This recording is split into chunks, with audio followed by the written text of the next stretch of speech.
내가 살고 속해 있는 공동체가 천국과 같은 공동체가 되기를 소원해가지고 많은 사람들이 좋은 글을 쓰고 또 책을 써서 발표하기도 했습니다.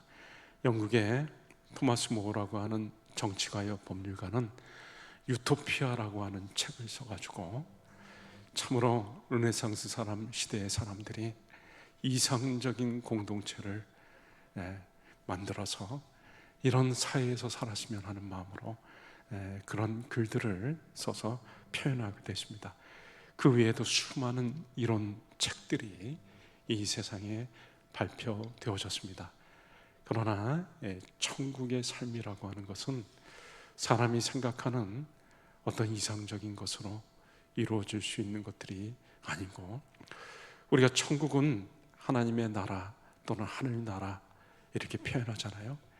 하나님의 나라는 그 중심이 하나님이 다스리는 것이기 때문에, 하나님이 그 중심이 되기 때문에 천국을 규정하는 것은 결국은 하나님이신 것입니다. 하나님이 계시면은 천국이고, 하나님과 함께하는 삶이 천국의 삶이 되는 것이고, 하나님이 계시지 않으면 그것은 천국이 아니고, 하나님이 함께하지 않는 삶은 지옥과 같은 삶이다라고 말을 할 수가 있는 것입니다. 하나님에게는 온갖 부요가 다 있습니다. 하나님께서 모든 것들을 다 완벽하게 구비하시고 에덴 동산을 만드셨을 때 사람들로 하여금 모든 것을 누리도록 그렇게 하신 것이죠. 많은 것들을 다 세팅시켜 놓고 제일 마지막에 사람을 만드셔가지고 누리면서 살 수 있게 하셨습니다. 하나님에게는 온갖 귀한 것들이 다 있죠. 아름다운 거처가 있습니다. 우리가 요한복음 14장에 계속해서 설교하면서 제가 말씀드렸던 대로 예수님께서 내가 하늘의 아름다운 거처를 마련해 놓고 다시 너희를 데리러 오겠다라고 말씀하셨습니다. 성경은 집을 짓는 것으로 시작해서 집을 짓는 것으로 마친다라고 얘기를 해도 지나치지 않을 정도로 하나님께서 처음에 에덴 동산을 만드시고 예수님이 또 거처를 마련하러 가셨고 마지막에는 또 하나님이 마련해 놓으신 아름다운 천국 장막이 있어서 우리를 기다리고 있는 것이죠. 하나님이 만드신 집들은 이 땅의 집들과는 비교가 되지 않을 정도로 아름답고 좋습니다. 예수님께서 십자가상에 달려 죽어가는 강도를 향해서 오늘 내가 나와 함께 낙원에 있으리라, 낙원에 있으리라 라고 하는 표현을 썼습니다. 우리가 보통 이 세상을 낙원이라고 얘기하지 않죠. 하나님이 계신 그곳이 바로 낙원이고, 하나님이 계신 곳에는 아름다운 우리가 묵을 수 있는 거처가 마련되어 있습니다. 그곳에는 모든 것이 풍요롭습니다. 길에는 강물이 흘러가고 사시사철 열매가 맺히고 부요, 풍요, 그것이 우리 하나님 아버지께 가득하죠. 누가복음 15장에는 예수님께서 탕자의 비유로 말씀을 하셨습니다. 둘째 아들이 하루는 아버지에게 나와서 아버지, 내 아버지 유산으로 나에게 줄 몫을 주십시오. 그래가지고 그 아버지 유산을 받아서 먼 나라로 가서 아버지를 떠나서 마음껏 내 마음대로 멋있게 화려하게 신나게 잘 살고 즐기면서 행복하게 살고 싶어서 아버지를 멀리 떠나서 아버지의 간섭을 받지 않는, 아버지의 그 통치를 받지 않는 그런 것을 멀리 갔습니다. 그러나 얼마 안 가서 모든 것이 다 떨어지고 오히려 이 아들은 궁핍하게 되었습니다. 먹을 것이 없어가지고 다른 사람의 집에 빌붙어 가지고 살았는데 그나마 먹을 것이 또 없어져 가지고 나중에는 돼지가 먹는 돼지 지엄 열매, 그것도 먹을 것이 없어 가지고 완전히 굶어서 죽을 지경이 되었습니다. 그때 비로소 자기의 옛날의 삶을 생각하게 되었습니다. 아버지 집을 생각하게 된 것이죠. 우리 아버지 집에는 일하는 종들도, 일하는 일꾼들도 먹을 것이 풍족한데 나는 이곳 객지에서 굶주려 죽게 되었구나. 우리 아버지 집에 먹을 것이 풍족했었는데 그때를 생각하면서 아버지께로 돌아갈 마음을 품었습니다. 하나님에게는 온갖 좋은 것들이 차고 넘치죠. 그래서 천국의 삶이라고 하는 것은 오직 우리가 모든 것이 부유하고 풍요로운 하나님 아버지께로 나아가야 되는 것입니다. 그리고 탕자가 모든 것들을 다 정리하고 이제 아버지께로 돌아갈 때 저 멀리서 아버지가 자기 아들이 돌아오는 것을 보고 거지처럼 돼버린 아들을 보면서 막 달려가 가지고 그 아들을 끌어안고 목을 얼싸안고 입 맞추고 손에다가 손가락질을 끼우고 발에다가 신발을 신기고 좋은 옷을 입히고 살찐 송아지를 잡아다가 동네 사람들을 불러가지고 잔치를 벌였습니다. 내 아들이 돌아왔다. 내 아들이 돌아왔으니까 같이 즐기자. 아버지 집에 돌아왔을 때 비로소 이 아들은 모든 것들을 누릴 수가 있게 된 거죠. 우리가 하나님께 나아갈 때 비로소 우리의 삶이 천국의 삶으로 바뀌게 되는 것입니다. 그런데 이 땅의 사람들, 죄를 지은 사람들, 죄인들은 함부로 하나님 앞에 나아갈 수가 없습니다. 이스라엘 백성들이 시내산에 있을 때 하나님께서 모세를 불러가지고 시내산 꼭대기에서 모세와 대면을 합니다. 그런데 이스라엘 백성들은 저 밑에 있어서 그 경계를 정해가지고 경계를 넘어서서 오면 안 된다.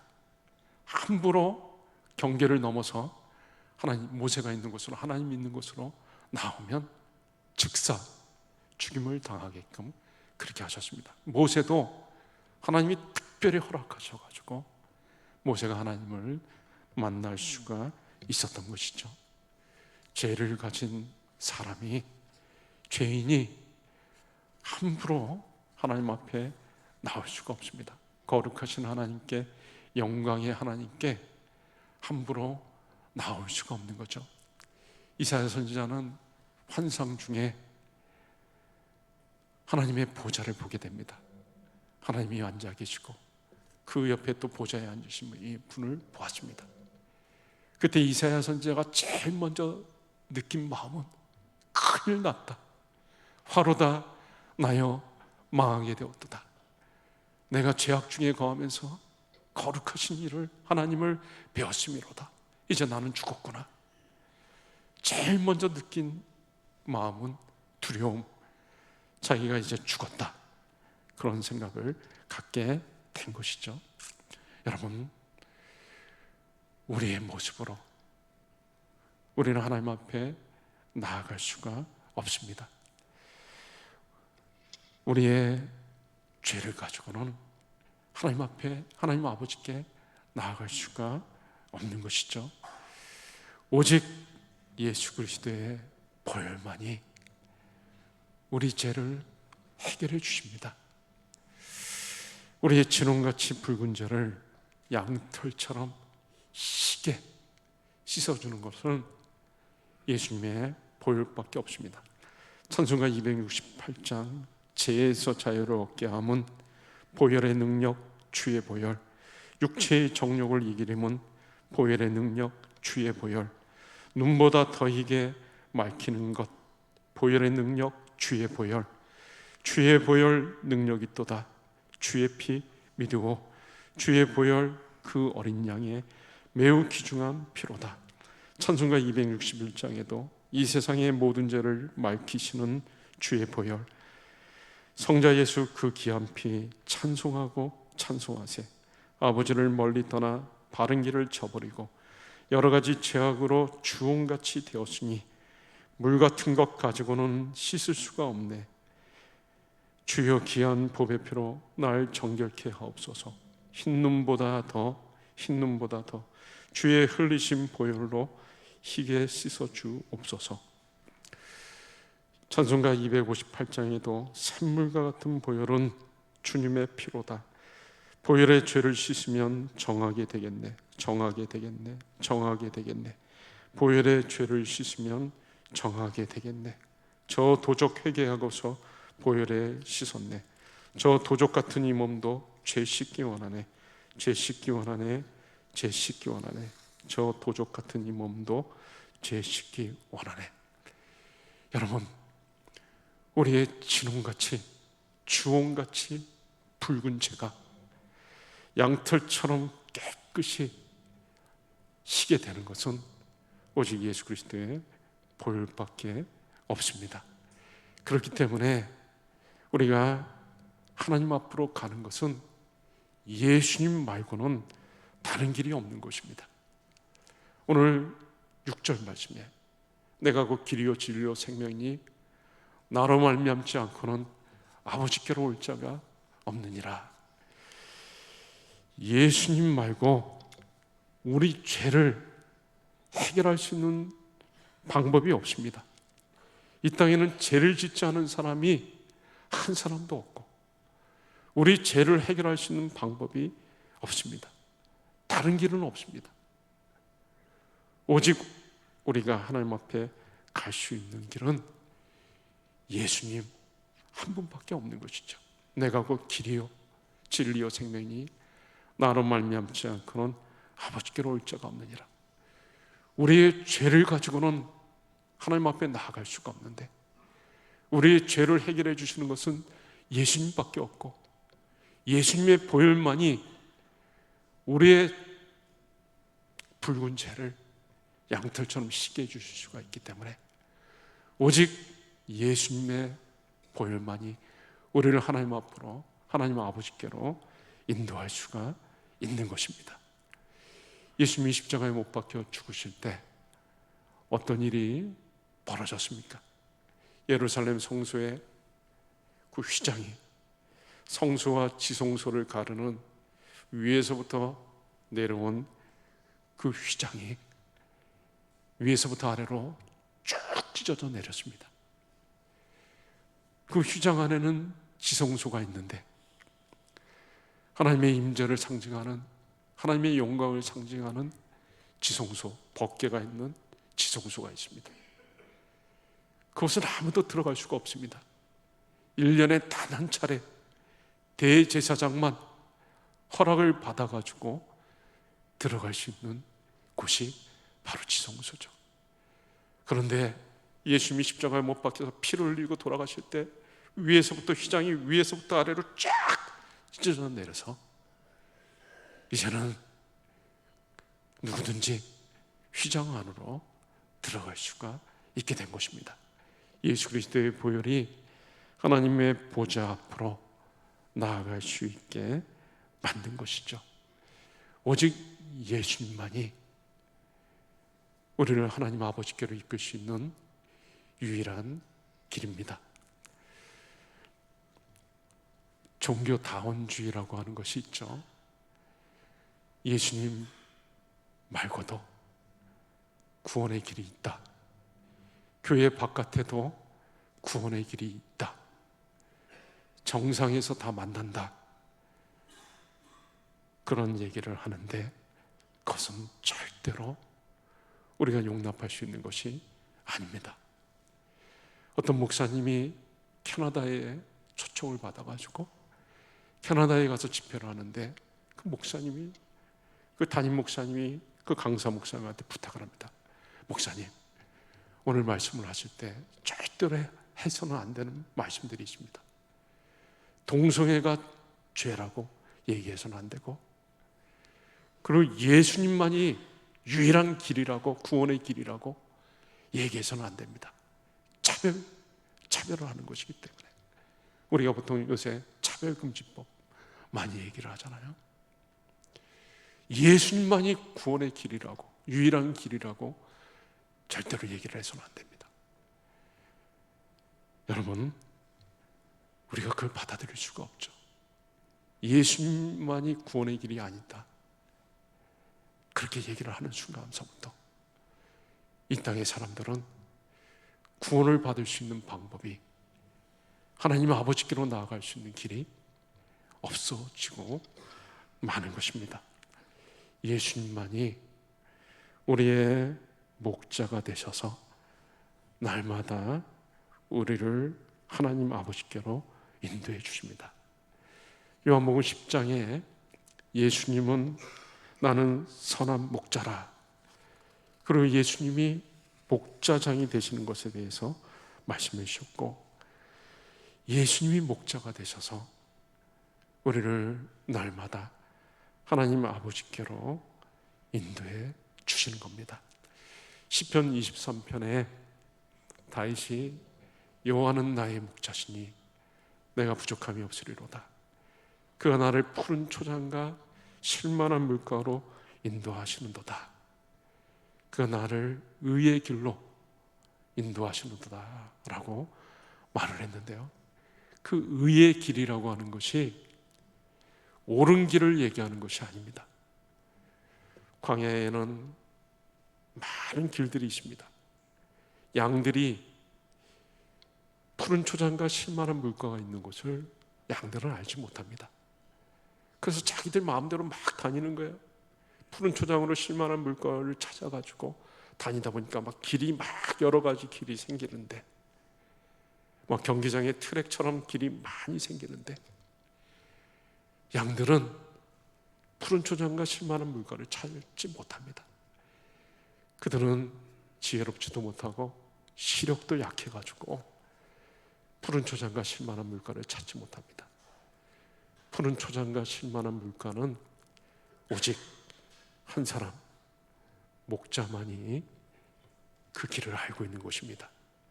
그래서 목자가 자기 양들을 이끌고 푸른 초장으로 쉴만한 물가로 인도하는 것입니다. 여러분, 우리가 이 땅에 살아가는 동안 양 같은 우리가 어떻게 날마다 우리 하나님 아버지께로 나아갈 수가 있습니까? 우리의 목자 되신 예수님께서 우리를 이끌어 주지 아니하시면은 우리가 날마다 우리 하나님 아버지께로 나아갈 수가 없는 것이죠. 그렇기 때문에 우리는 날마다 예수님을 통해서, 오직 예수님을 통해서 하나님께 나아갈 수가 있는 것입니다. 날마다 예수 그리스도의 보혈의 공로를 의지하고 하나님 앞에 나아가는 것입니다. 예배 때도 마찬가지죠. 제가 항상 예배를 인도하면서 예배 시작할 때 읽는 성경 구절이 있죠. 그게 뭡니까? 요한복음 4장 24절.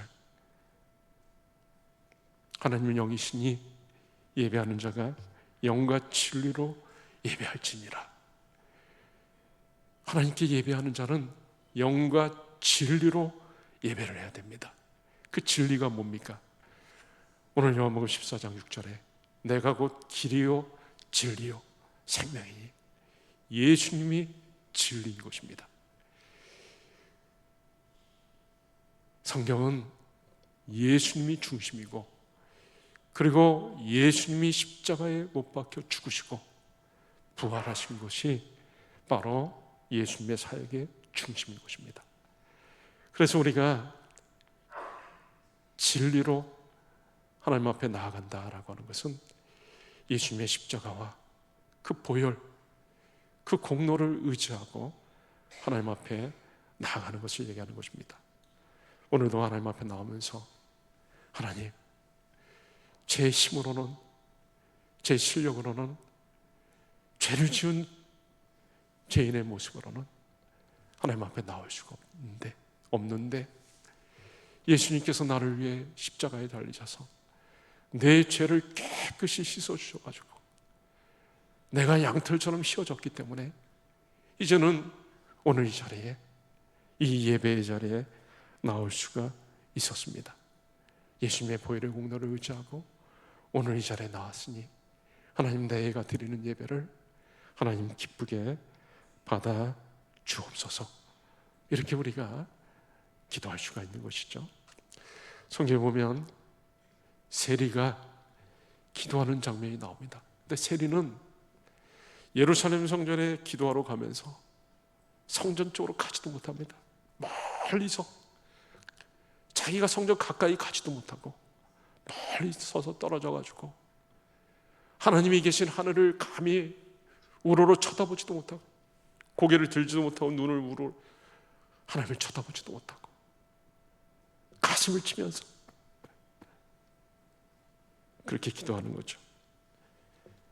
가슴을 치면서 하나님이여 불쌍히 여기시옵소서. 나는 죄인으로서이다. 여러분, 우리가 예수님의 보혈의 공로가 아니라면 어떻게 오늘 이 자리에 우리가 나와서 앉아서 예배를 드릴 수가 있습니까? 우리도 세일처럼 성전 가까이 가지도 못하고 멀리서 하늘을 쳐다보지도 못하고 가슴을 치면서 하나님이여 불쌍히 여기소서, 나는 죄인으로서이다. 그렇게밖에 말할 수가 없는 것입니다. 그러나 이제는 예수 그리스도의 보혈의 피로 우리가 깨끗이 죄 씻음을 받았기 때문에 히브리서 4장 말씀에 나와 있는 대로 이제는 담대히 보좌 앞으로 나아갈지니라. 이제는 담대히 예수 그리스도의 보혈의 공로를 의지하고 하나님 앞에 나아갈 수가 있게 된 거죠. 우리의 하루 삶도 마찬가지입니다. 기도할 때도 마찬가지죠. 예수님 보혈의 공로로 나의 죄를 씻어주시고 나를 자녀 삼아주시니 감사합니다. 예수님의 보혈의 공로를 의지해서 기도합니다. 이렇게 기도할 수가 있는 거죠. 하루 삶의 모든 것들도 마찬가지입니다. 하나님이 나의 공로, 나의 능력으로 내가 축복받을 수 있는 것은 아닌데 예수님의 보혈의 공로로, 예수님의 보혈의 능력으로 하나님이 나를 축복해 주시고 은혜를 베풀어 주시니 감사합니다.